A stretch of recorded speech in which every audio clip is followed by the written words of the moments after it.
are happy to have with us Nektarios and Lathiotakis. Nektarios was from the early students in this historic department now the 40 years.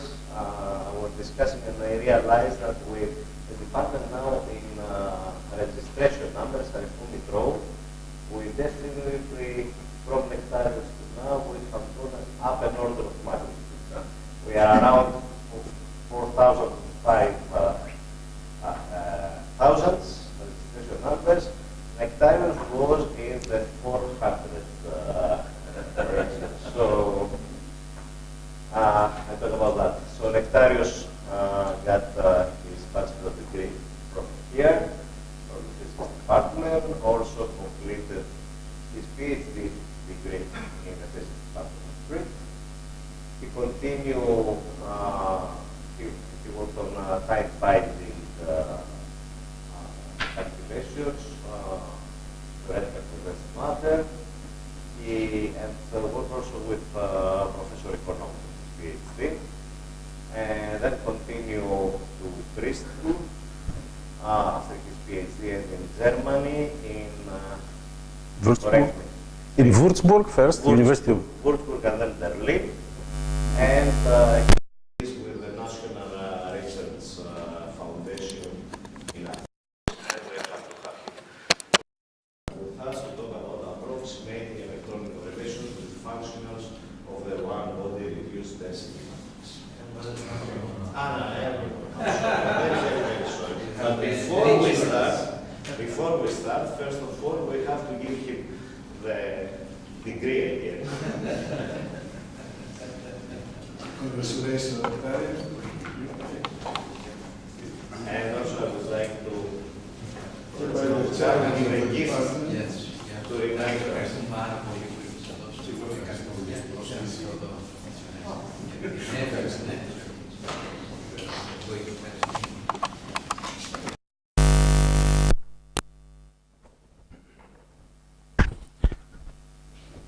Okay, so thank you very much for the invitation to present this subject today here. And of course, many thanks to, I would like to express my gratitude to this department that where I started from many years ago. And that was really a very beautiful journey for me. And that was possible based on the solid basis that I got studying physics in this department. So I'm really very happy to see known faces today from my excellent teachers of that time, whom I would like to thank very much. So I would like to move on to the presentation.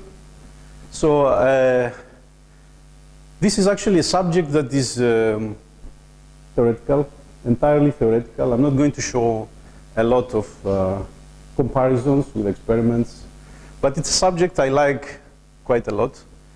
And I am actually looking for the opportunity to present it when it is possible. And I think this environment is probably one of these opportunities. So I'm going to talk about, I'm going to give an overview of the problem of electronic structure, and I'm going to present how you can approximate electronic correlations using a theory that is called one-body reduced density, reduced density matrix functional theory. So let me start with an outline.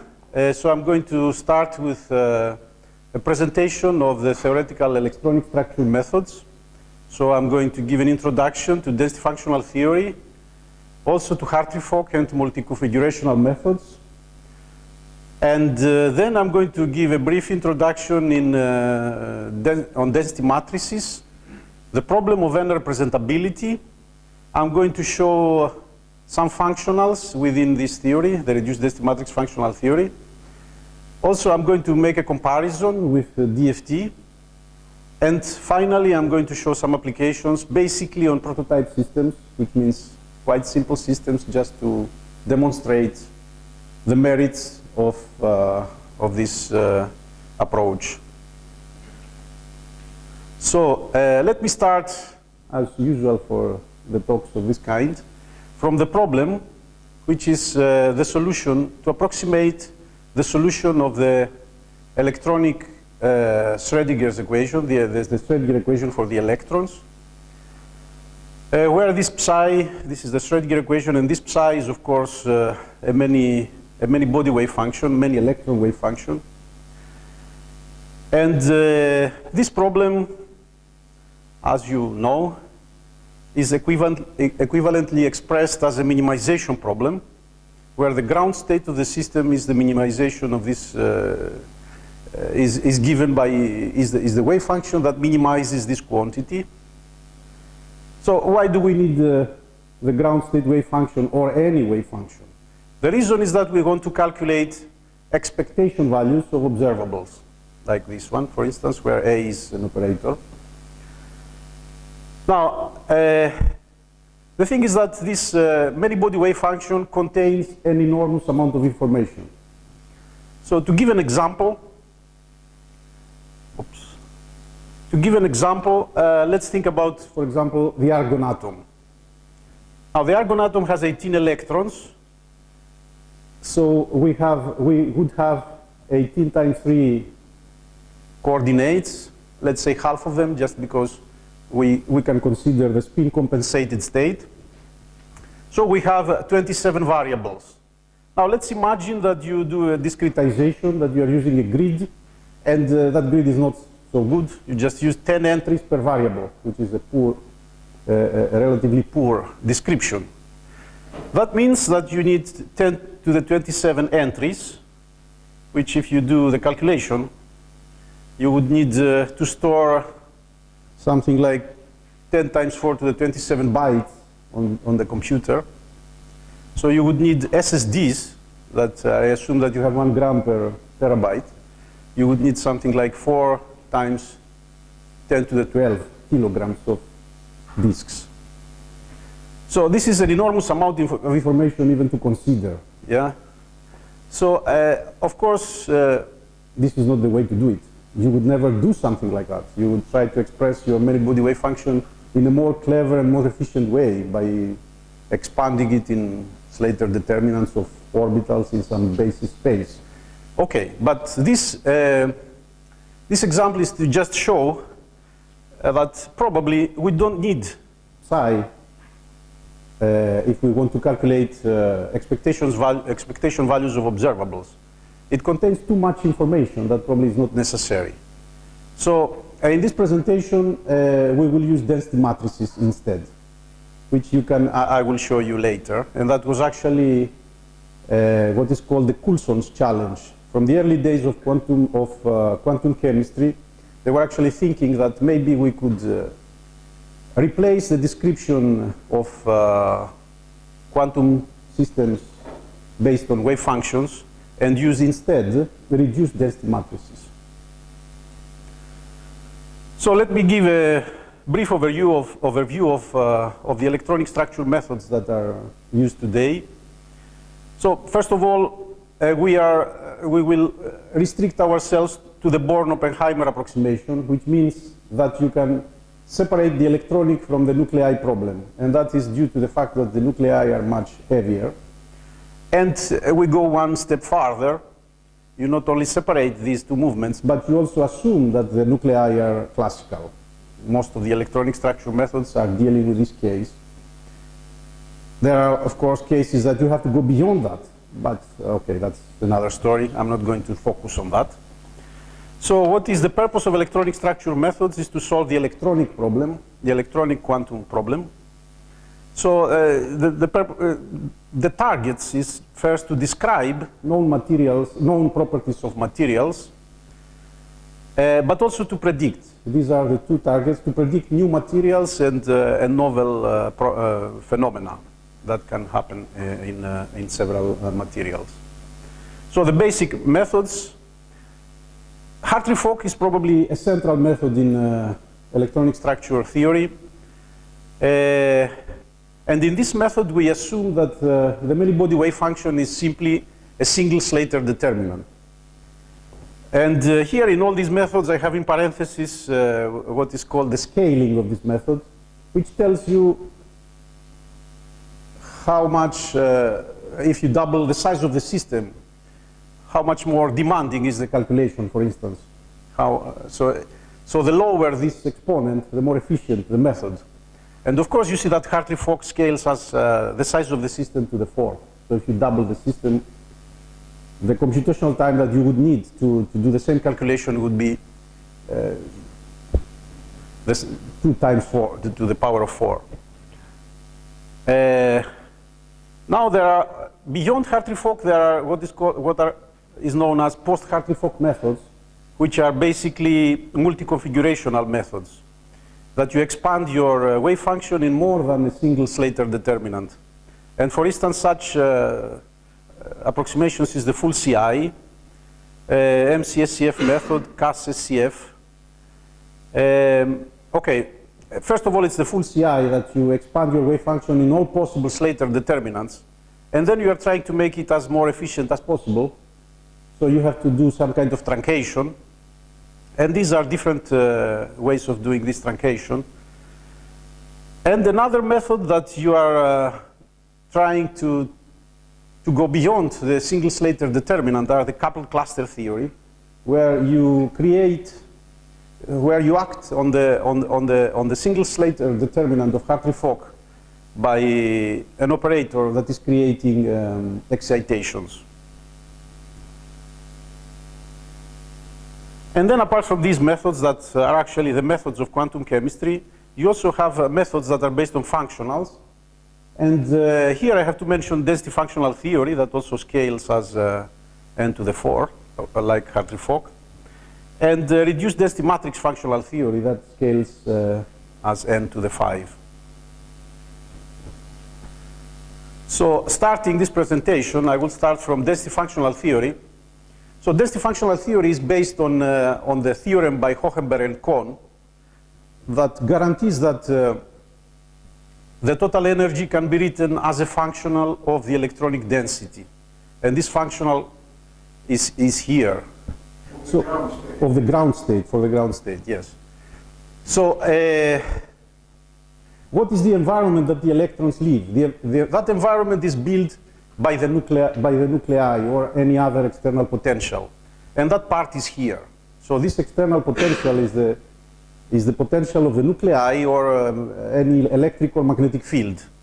And so this is the part that depends on the external potential. And then here we have all the rest, which is basically the kinetic energy and the electron-electron interaction. So due to Hohenberg-Kohn theorem, this functional, as a functional of the density, is a universal functional. It doesn't depend on the environment. It doesn't depend on where the electrons live. It's universal as a functional. Okay, and then what this is the second statement that is sometimes called second Hohenberg-Kohn theorem is that you can actually minimize this energy to obtain the ground state density and the ground state energy. So now the question is, where is quantum mechanics? I mean, I have the electronic density here that is a function in space, and I have a functional that gives me the total energy, and I just need to minimize it. There is no quantum mechanics, right? That's true. So quantum mechanics are coming back into the game due to a construction that is called Kohn-Sham construction. And this is the second pillar, if you want, of density functional theory. So that construction, that theorem, actually, there is a Kohn-Sham theorem, states that there is a fictitious non-interacting system. That means a system of electrons that do not interact, that they live in an effective potential, in an effective medium, that reproduces exactly the electron density of the interacting system. So this is that fictitious system. You have single particle equations since the electrons are independent. And these equations are written here, and this is the density. So in the Kohn-Sham construction, these two have to be solved self-consistently. So this V, Ks, depends on n. So with given orbitals, you construct the operator, you find new orbitals, and you iterate until convergence.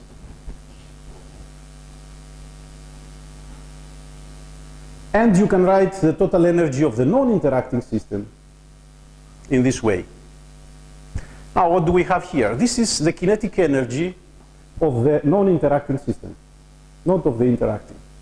So, in your quantum system, if you want, you have the kinetic energy as an operator for the fictitious system, not for the real system. This is not the true kinetic energy. So, anyway, in that way, you restore quantum mechanics by introducing the kinetic energy of the non-interacting system.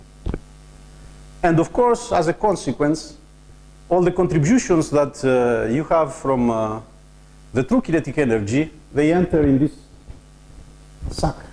That's a box, if you want. That is called exchange and correlation energy. So you see that in this way, this part has been polluted by contributions from the kinetic energy.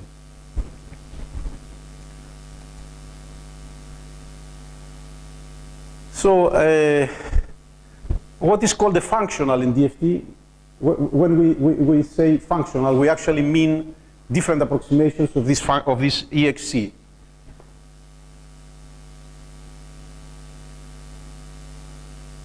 Which is the big unknown of this of the theory. So how many approximations do we have today? I would say hundreds or even thousands. And actually a good friend, a wise colleague said once that we have so many because actually none of them works. And that's probably true. Anyway, I think that depends very much on the expectations that you have.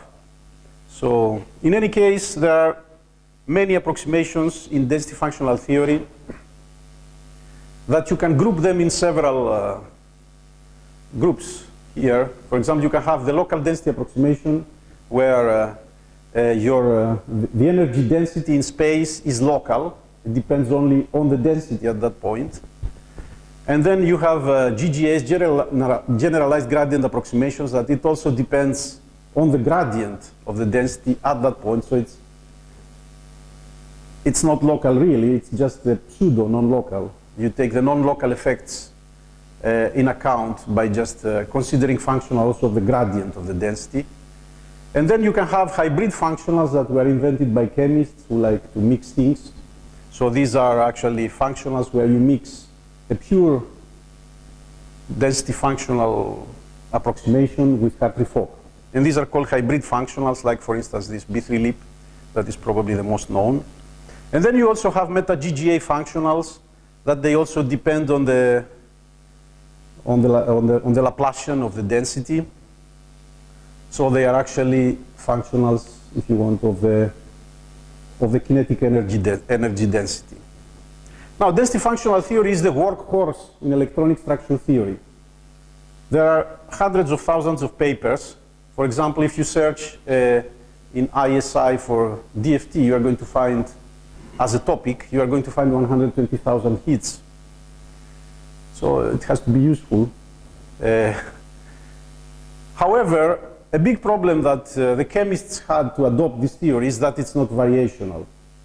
What does that mean? It means that if one method gives you lower energy than another one, that doesn't mean that it's more accurate. In variational methods, you always get an energy that is greater or equal than the exact. In DFT, that is broken. You can get whatever you want, even lower than the exact. There is no variational principle. So in the 70s and 80s, DFT was a forbidden acronym in quantum chemistry. It was only used by physicists in solid-state physics, where actually you don't have any other options, especially at that time. However, it was finally adopted, and that led to the Nobel Prize in Chemistry for Walter Kohn and Poppel, who was the first chemist who actually adopted density functional theory for molecular calculations. So I would like to say that there are two cases that DFT results are not satisfactory. And these cases are, first of all, the dissociation of molecules. In DFT, you are assuming that it's like assuming that you have that your constant wave function is a single Slater determinant. And when you take atoms apart, that assumption is fundamentally wrong. So you expect that most of functionals will fail for molecules at the dissociation limit. And that's true even for H2, the simplest molecule. And the second, and actually more severe, more important from many aspects, is that you don't have a single particle energy spectrum. So the question is there any physical meaning for these eigenvalues epsilon I of the Kohn-Sham Hamiltonian? And the answer is, well, you can show that for the exact functional, the energy of the HOMO equals to minus, there is a missing minus here, the ionization potential. But that's for the exact theory. For most approximations, the energy of the HOMO is very different from the ionization potential. And okay, and the rest of the energies are also, they are not related rigorously to any spectral property. However, routinely, they are used as an energy spectrum. For example, all the band structures that you know in literature, they are just, they are based on these epsilon i's of the Kohn-Sham Hamiltonian. So in many cases it is successful. They have some meaning, although rigorously there is no reason to use them for that. However, there are several problems. For instance, that the band gaps of solids are usually underestimated by density functional theory. And the most dramatic case is the transition metal oxides, for which plain DFT methods predict that they are metals, although they are found to be semiconductors or insulators. Not all of them, sir. Not all of them, but many of them, yes. Mm-hmm.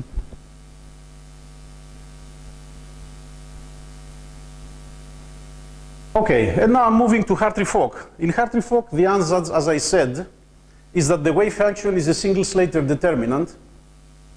So you have a space, a Hilbert space of M, where M is much larger than the number of electrons.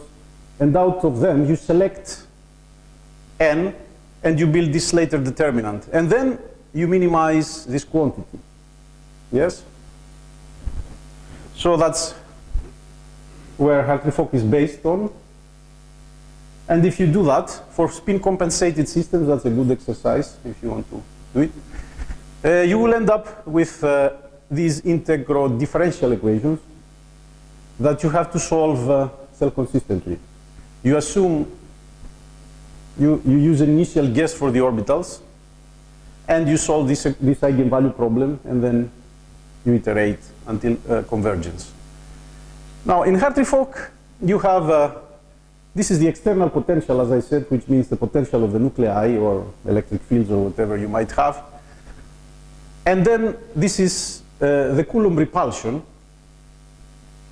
that actually, it's very easy to see that this is the electron density, yes? So it's somehow the average repulsion, if you want, that one electron sees from the cloud of electrons, including itself. But that doesn't matter because that self-interaction is cancelled from another self-interaction from this term. That is actually a consequence of Pauli principle. This is the exchange interaction. It's a non-local potential. And this is also some kind of mean field interaction. But instead you have this non-local form. Yeah.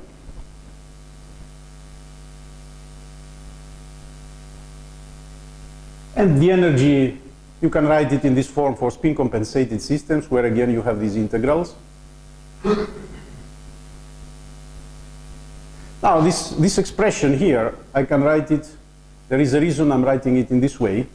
I can introduce occupation numbers, I didn't do anything special.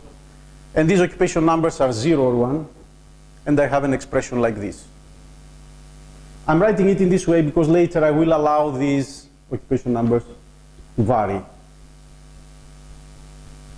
Okay, and then we have, of course, as I said, post-Hartree-Fock methods. If I have a space, first let's say the energy that you will get from with Hartree-Fock method is going to be always greater or equal than the exact. Why is that? Because you made a very strong restriction that your wave function is a single Slater determinant. So that is not exact. Due to this restriction, you will always find an energy that is larger or equal to the exact. Now, of course, in an orbital space that you have, you can have m linearly independent orbitals. You can build many determinants, yes? And this is the number of determinants. Out of the m orbitals, you pick up n to build one determinant. So the number of determinants, the total number of determinants is given by this expression. Now, the ansatz in full CI is that for this restricted space of dimension m, psi is a linear combination of all these possible determinants, which can be an enormous number, of course. And that makes the method very complicated. However, you can show that it reduces to a massive eigenvalue problem that you can solve in several ways. Of course, either not with direct diagonalization. Now, for a complete, if you have a complete basis, this method is exact. It will give you the exact energy. But of course, for infinite basis, which means you cannot do it. So what you are doing is you make truncations. So one truncation is to just use determinants that are simply simple excitations. You take the Hartree-Fock Slater determinant, you remove one electron, and you replace it with a virtual, with one of the unoccupied ones. These are singles CI. Then you can have also singles and double. If you choose your basis, if you choose your orbitals to be natural orbitals, for instance, special kind of orbitals, then you can show that you need only double excitations, and that's all. So that's also another possibility. Or another possibility that is quite popular is to do what is called complete active space. So you assume that only a part of all these orbitals are allowed to change with only a subset of the unoccupied orbitals. And that's your active space, the space that you allow excitations, both for the occupied and unoccupied. And this method is called CAS. Yeah? You can also optimize that space, and then you are ending up with something that is called MCSCF, but usually that is used, that term is used for small CAS, or CAS-SCF if you are using a large active space. I think that's a difference, but I'm not chemist, so. Oops, I think I'm going back always. Okay, so let's now define what is electronic correlation. Electronic correlation is the error that you make in the energy. That's the definition from the old times of quantum chemistry. If you assume that your wave function is a single Slater determinant. So the energy difference of Hartree-Fock from the exact is called correlation energy.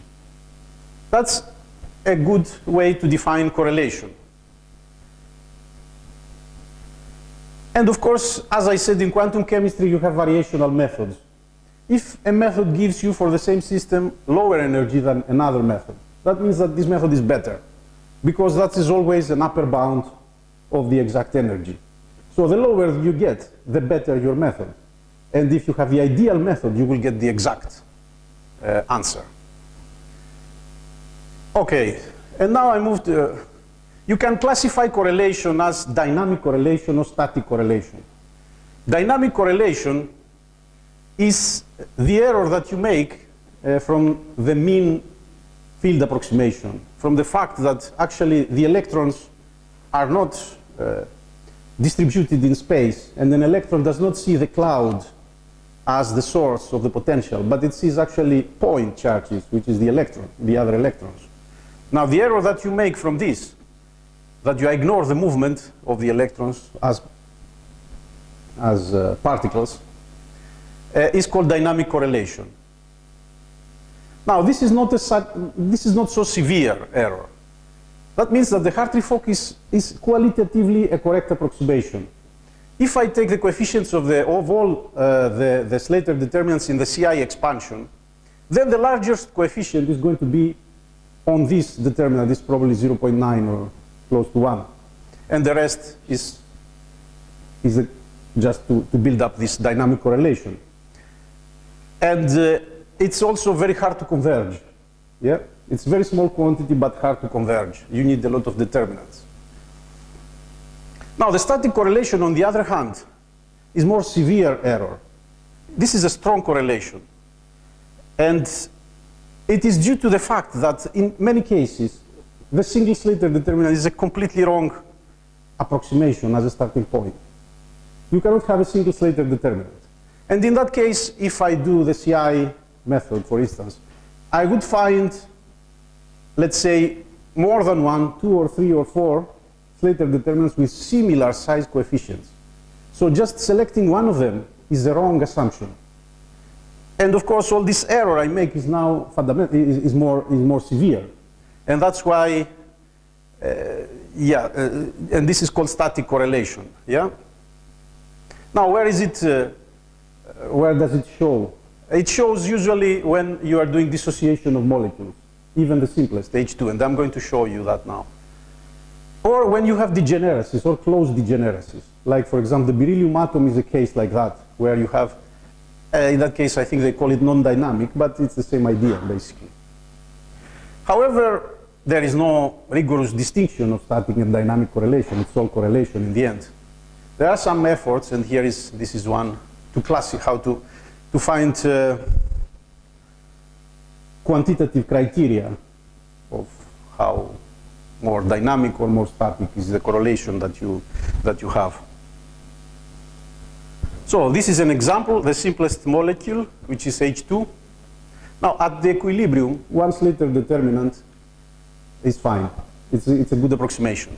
And the error that you make from the CI is dynamic correlation. Now, in the dissociation limit, of course, you want to describe the H2 system with as a closed shell system. If you break the spin, you are going to go somewhere lower. But that's not the case. You want to describe your system as a closed shell system. A closed shell H2 has to dissociate properly. Yeah? And that's what CI does. This is the result of CI. This is also a spin compensated calculation. And you see it goes to -1. Yeah? So it gets straight very, very fast, and then it goes to -1. Instead, in Hartree-Fock, it continues to grow.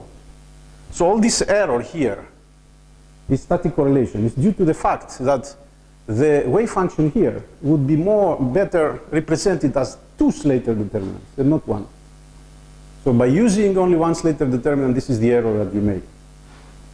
So this is the most classical example of static correlation for the simplest molecular system. And now moving to density matrices.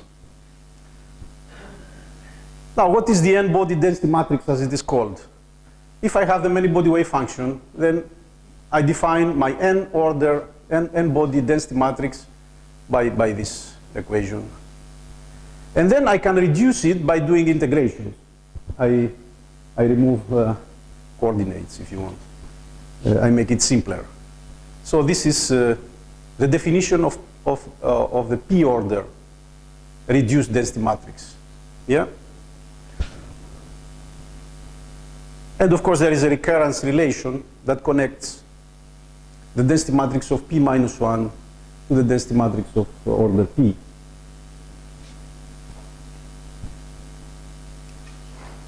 Now, this is the one-body reduced density matrix that if I integrate over all coordinates apart from 1. Yeah? And of course, this recurrence relation in terms of the two-body density matrix is this one. So I will use the small symbol gamma for the first order reduced density matrix. Now, why do we need density matrices? Because we can calculate expectation values of operators. If the operator is a p-body operator, then I only need the p-order density matrix to calculate the expectation value. I don't need the full wave function. For example, the total energy. The total energy is a two-body operator. It's the interaction of the two-body terms. Yeah? So the electron-electron interaction has this simple form. You can show that it has this simple form in terms of this rho 2. Now, this rho 2 is the diagonal of the two-body matrix. So what I want you to keep from this is that you only need the second matrix if you want to calculate the expectation values of the energy. So we have a functional. We have the exact functional of the second body of the second matrix, and that's the exact functional. Yeah.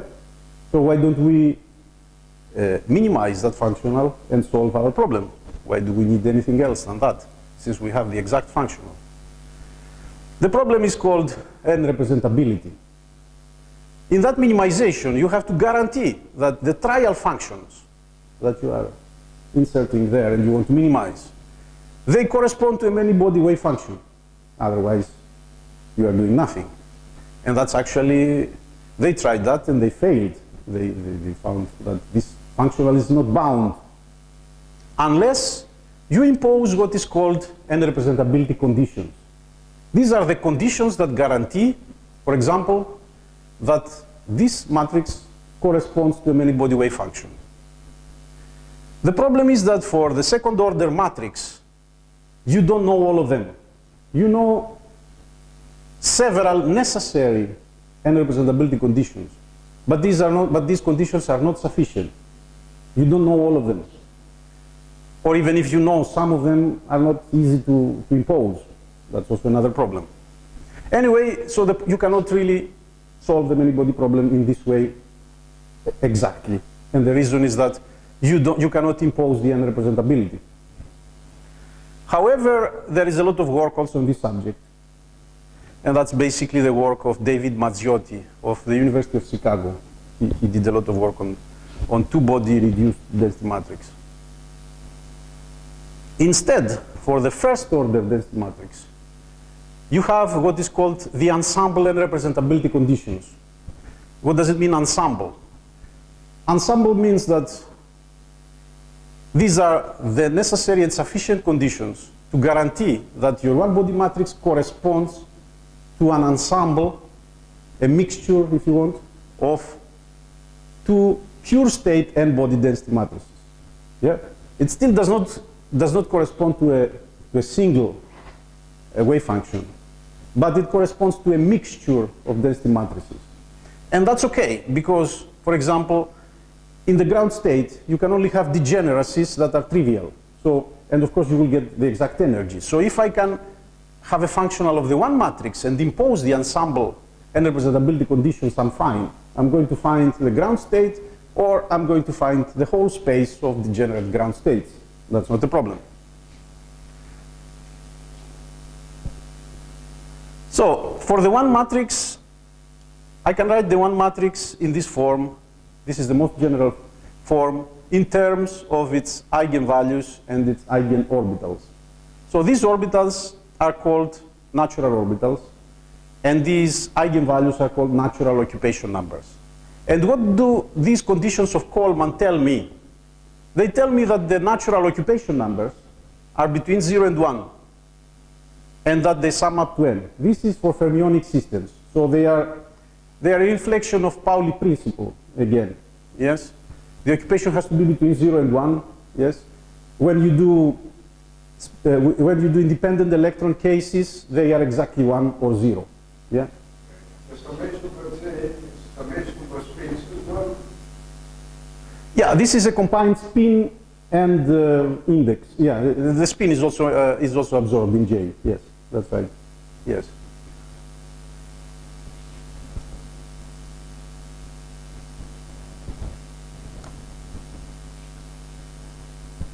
So, if we have a two-body reduced density matrix functional theory, then I have a simple and exact functional that I know, but I don't have the n-representability conditions. If I use the one-body matrix instead, I have very simple conditions, but I don't know the functional. So the many-body problem is still there, unsolved in any case. Okay.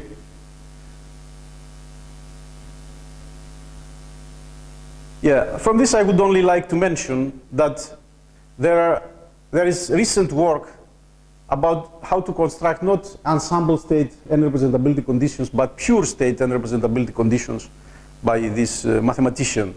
And actually, this could have implications in RDNFT as well, but maybe we don't have a lot of time to go into that subject, so I decided to skip.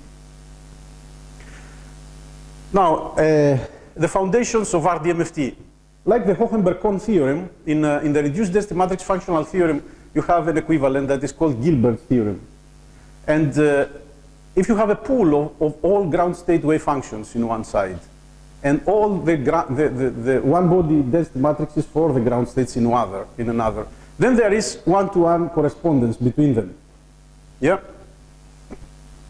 That is enough to guarantee that you can also write, like with density, every ground state observable can be a functional of the one-body reduced density matrix.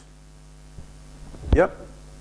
And these are mathematical constructions of the exact functional, if you want, that is based on knowing the many-body wave function anyway, so they are not of very much practical use.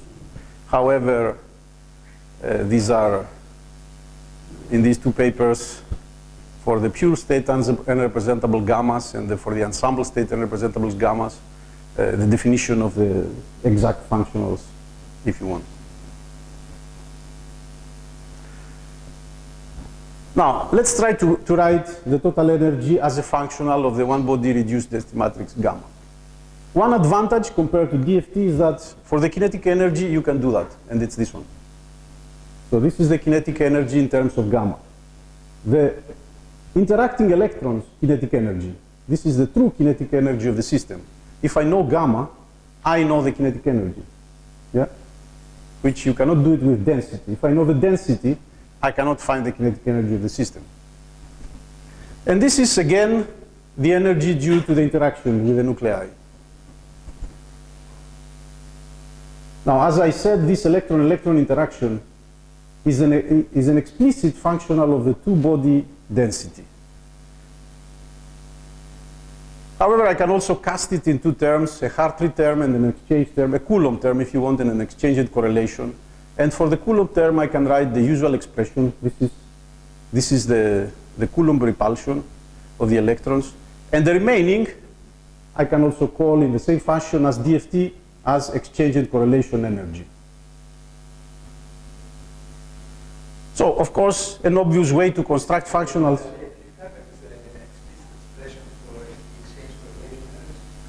That's where I'm going now. That's where I'm going. No, I don't.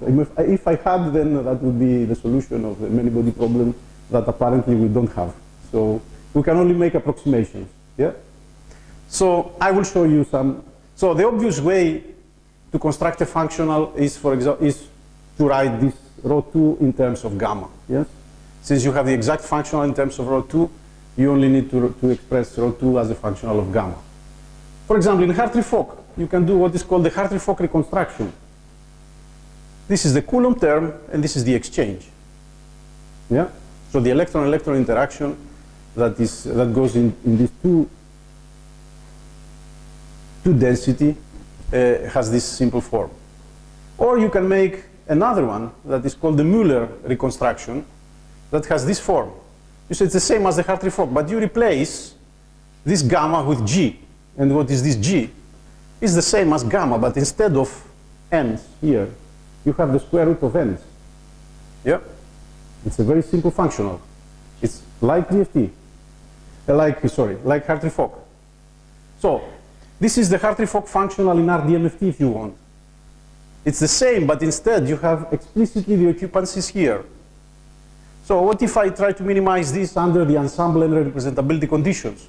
Which means if I allow these n's to vary, then I will find, and that's mathematically proven, that there are no extrema between 0 and 1. So the solution is either 0 or 1. So this is, in all respects, Hartree-Fock theory. with a minimum that is the Hartree-Fock single Slater determinant. Yeah? On the other hand, the Muller functional that I showed you before, where instead you have here the square root of nj and k, yeah? This has minima that have fractional occupation numbers. So you don't have a single Slater determinant anymore. The eigenvalues of the one-body reduced density matrix is not just zeros and ones. They are fractional, between 0 and 1. Now, the Muller functional was found in all cases that it was applied, that it overcorrelates. That is a lower bound of the correlation energy. So here we have... Yeah, it's rigorously proven for two electron systems that this theory, the Muller functional, is a lower bound of the total energy. For more, it's only an observation for more than 2 electrons. But whatever it has been applied so far, it is true. And it actually overcorrelates in the same order of magnitude as Hartree-Fock undercorrelates. So it gives you more or less twice the correlation energy. Yeah, order of magnitude. Have that been compared, for example, with configuration interaction with the method? Yes. Something which you would be in configuration interaction will give you a problem. Yes, I will show you. Yes. Yeah, yeah. So then the Muller method will give a lower energy. Yes.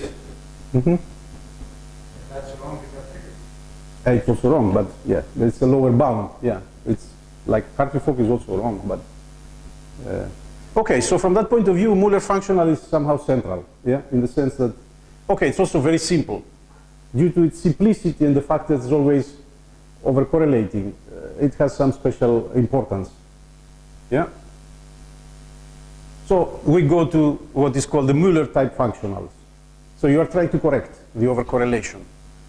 Okay, we said that Hartree-Fock is one example of functionals. So the Muller functional is exactly like Hartree-Fock, but instead it has this square root here.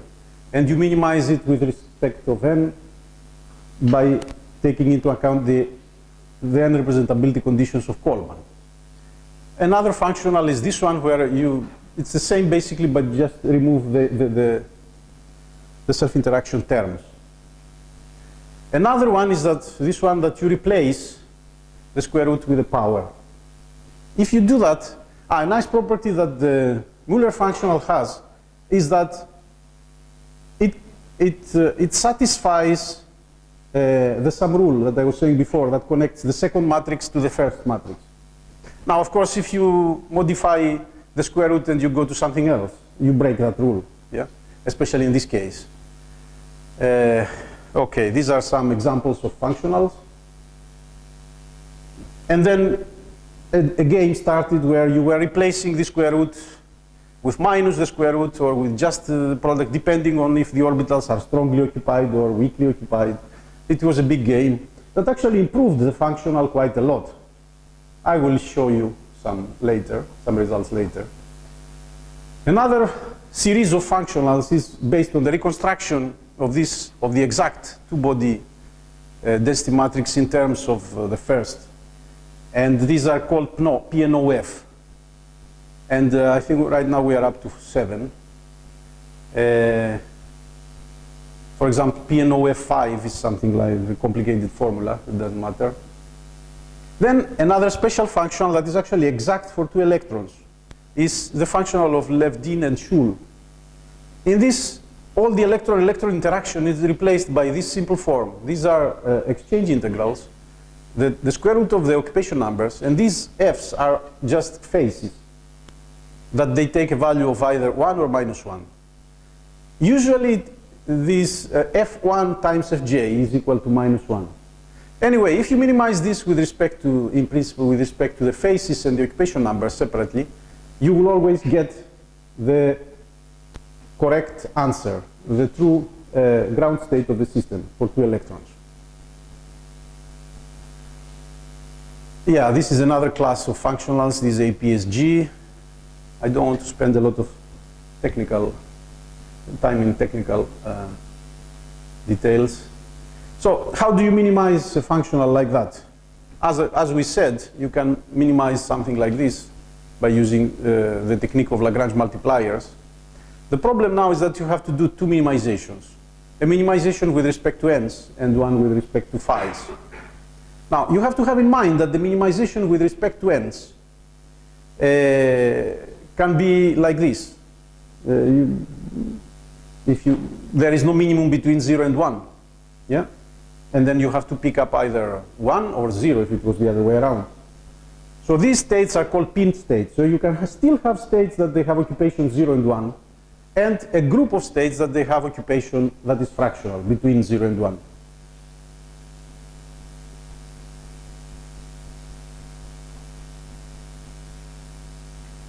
And now this Lagrangian matrix here, okay, the minimization with respect to the orbitals is very complicated. You cannot, this problem does not reduce to an eigenvalue problem, and that's one of the big problems in this theory. So the orbital optimization remains the big bottleneck of RDMFT. Now this Lagrangian matrix, and this is used as a condition for convergence, has to be Hermitian at the extreme, this matrix here. And now let's go to the scaling. It's not only that you don't have an eigenvalue problem to solve, but in addition, this method scales as m to the 5, where m is the size of the Hilbert space. Now, for comparison, Hartree-Fock scales as m to the 4. Of course, there are these post-Hartree-Fock methods are even worse, but you wanted something that would be more efficient to compete with DFT, for instance. Now, several iterative schemes have been developed to improve that, but it still remains a big problem. So let me make a comparison with DFT.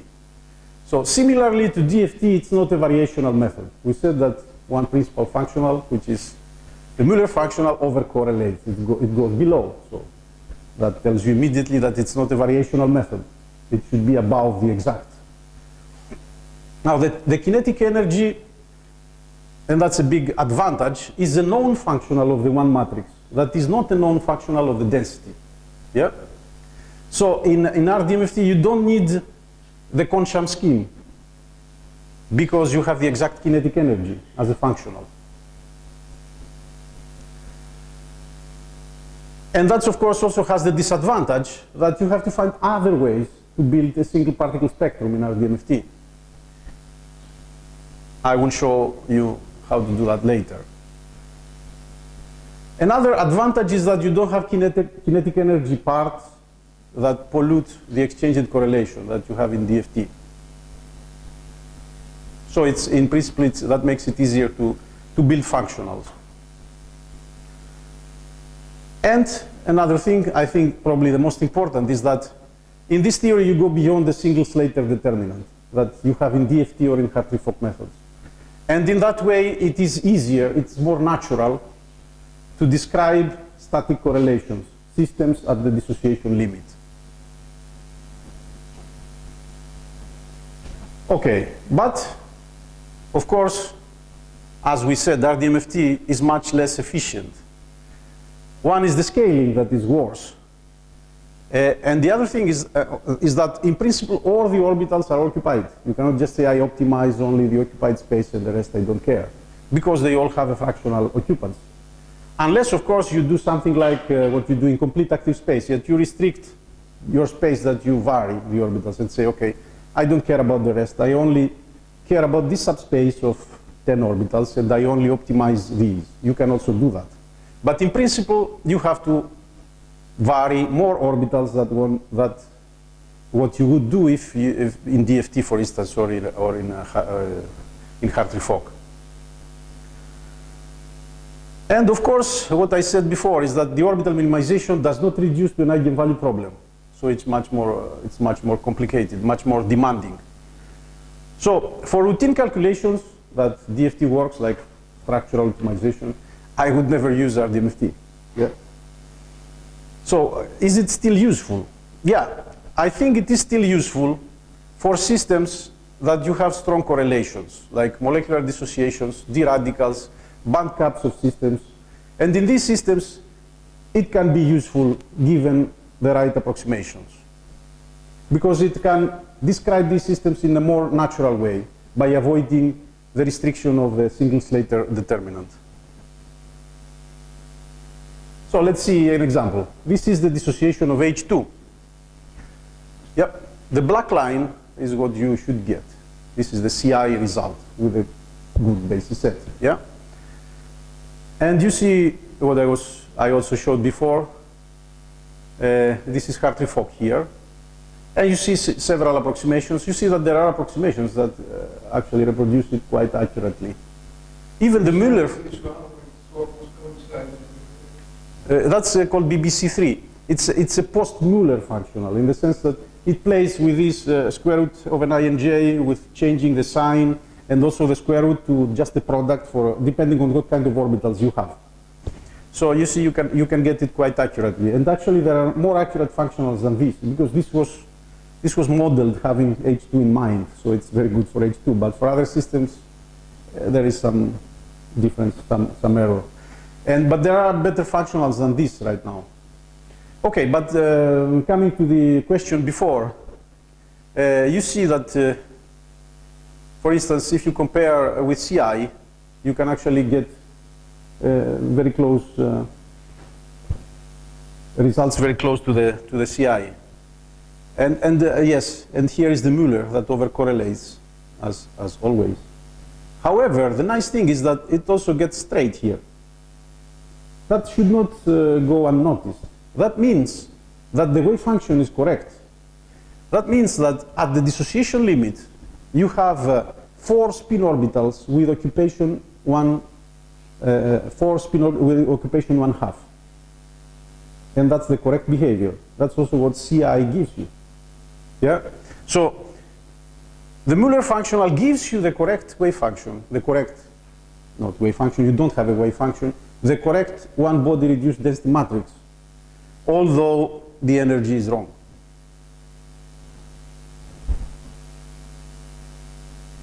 Okay, and these are some other examples for the dissociation of several molecules. You see that they all go to some straight.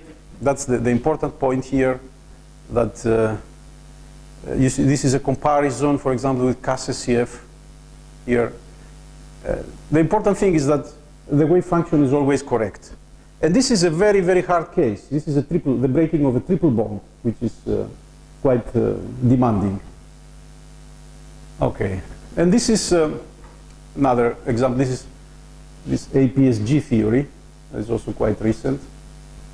And now moving to another toy model. This is the homogeneous electron gas, known also as Gellium. So for the homogeneous electron gas, which means that you have an electron density spread in all space, electrons, just electrons, nothing else. And you also have a fixed, non-quantum mechanic, but compensating positive charge. Yeah. So that's your system. It's a system that is somehow a prototype solid, if you want. And that's why it was interesting. And actually, the most important, the basic density functional approximations were developed by modeling the homogeneous electron gas, like LDA and GGA, for instance. So this is what you have for the homogeneous electron gas. Here, the 0 corresponds to the Hartree-Fock correlation energy. Now, the true correlation energy is calculated with quantum Monte Carlo by these guys. It's a quite famous calculation. And again, you see that Müller, where is it? Both these green lines, again, it overcorrelates. Yeah. However, you can, several other approximations do not. One thing is that you don't have the freedom to apply whatever functional you want to the homogeneous electron gas. And the reason is that you cannot play the games like for this orbital and this other orbital, I change the square root from plus to minus. Orbital in this case is not what you mean orbital. You have a continuous variable. Your good quantum number is continuous, so it's not easy to play these tricks. So these are actually basically the only functionals that you could probably apply to the homogeneous electron gas. plus another one. This is the alpha, the power functional. You can play with the power of the Müller functional. You see here this overcorrelation, the green line. You can correct it, at least in the region of interest, by playing with the exponent. And this is a function that was later used for solids quite a lot, with interesting results. So now I'm showing you benchmark in a group of 150 molecules using a relatively small basis set. This is called the G297 test set of molecules. And you see that this theory, you can get basically results that are similar to MP2 theory. Okay, still these are early functionals. I think nowadays you can do better. This benchmark is from 2008. And this is a plot where it shows the correlations. For instance, yeah, you see again that the Müller, this is the line, this is a correlation plot. For example, yes, this is for the exact correlation, and this is, for instance, for the functional that you are using. So this line here, the dashed line, is the line of perfect agreement with the exact. Yeah, and what is below that line is overcorrelation. What is above is undercorrelation. And you see that the worst, of course, is Müller, but then with all these post-Müller functionals, you improve it quite a lot. One other problem is how to describe open shell systems. For example, why do you need that? For example, when you want to do atomization energies, you would like to describe in the same footage the fragments and the composite system. And that's, of course, not so easy. So the extension of the theory to open shells gives some kind of discrepancy. And due to that discrepancy, there is this difference in atomization energies. For example, in this case, it seems that B3 leap is much better than oh, no, wait a second. Yeah, it's here. B3 leap is much better than these functionals. And of course, they are not compared to MP2 theory, that is much better in this case.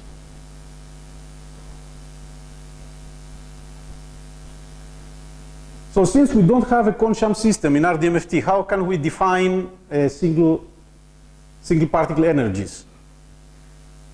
Okay, one way is the so-called extended Koopman's theorem that is actually also exact, I think, for 2 electrons. I'm not sure about that. Anyway, it's very, very accurate. And you can find, for example, the ionization potential. It states that you can find the ionization potential as an eigenvalue of this matrix. One of the eigenvalues of this matrix is going to be the ionization potential of the system. And another way, of course, this is not so easy to apply for solids, for instance, because you have to diagonalize the huge matrix over all possible states, and that's not easy. But for solids, you can apply this formula, for instance, that has been also proposed to calculate single particle spectrum as the derivative of the energy with respect to an occupation number when this occupation number is 1/2, when it's for half occupancy. And that somehow simulates the fact that you add and remove 1 electron. That's the idea behind it. And another way to do it is local RDMFT. In local RDMFT, you minimize these functionals by assuming the additional condition that the orbitals come from a local potential. You can do that as a minimization constraint. You are allowed to do it. And in this way, you get some kind of a hybrid theory where you calculate the orbitals from a theory that is more like DFT, but you still have fractional occupation numbers. And in that way, since you have single particle equations, you also have orbital energies.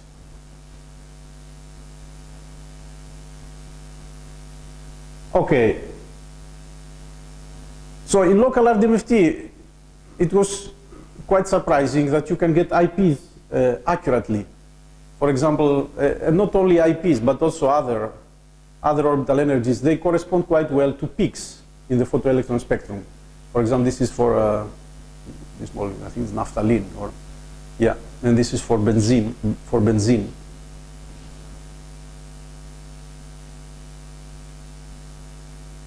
Another thing that is probably, I don't know how much time do I have. Is it?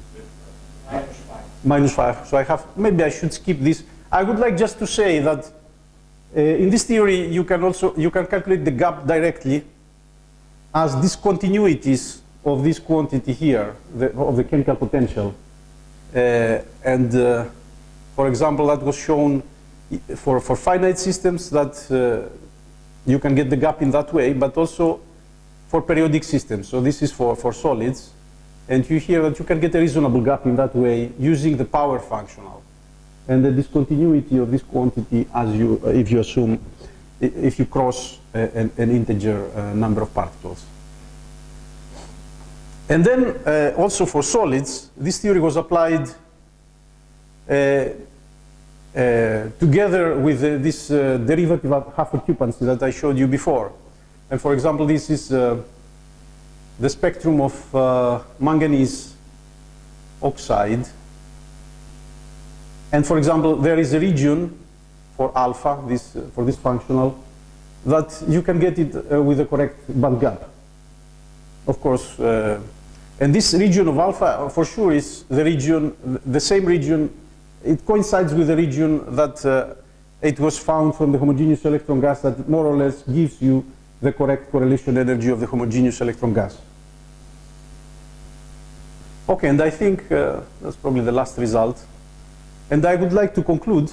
So I presented to you RDMFT, which is a framework that you can use to calculate electronic correlations. And the fundamental variable is the one-body reduced density matrix. One advantage is that the kinetic energy is an explicit functional of the one RDM. Due to that, you don't need a Kohn-Sham system like in DFT. However, RDMFT is not computationally efficient. It scales as m to the 5, and the orbital optimization is a big bottleneck. However, RDMFT can still be useful for cases and problems that DFT results are not satisfactory. For example, in the dissociation limit of molecules, or in cases where you have strongly correlated electrons, like in periodic systems, in solids. So, and that's it. So, I would like to thank you for your attention. And this is actually the picture I have from my graduation many years ago, from Knossos. It's so ancient. Yeah. So, yeah, with the head of the department at that time. Yeah. So I would like to thank you for your attention.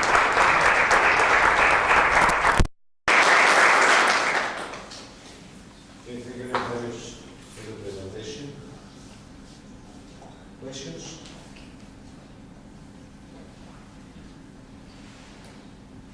There are simpler ways to correct the DFT, right? You do, for example, a semiconductor, the GW approximation, which essentially the first diagram in the Grease function for two particles, right? And you get the correct gap. That's true, but I'm not sure this is a simpler way. It's also very demanding. I mean, it's probably more demanding than this. Because it's a basic reason that when the DFT fails, is when you compare. And another thing is that, for example, the transition metal oxides, the only way to correct the gap is to assume that you have antiferromagnetic ordering, right? In this theory, you don't have to. I think that these systems, okay, there is a debate on that, but I think that these systems remain semiconductors even beyond the near temperature. So the antiferromagnetic ordering should not be the way to correct the gap.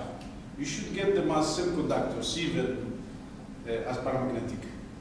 And with GW, I think you cannot get it, because GW cannot open a gap, I think, when it doesn't exist for example, in LDA.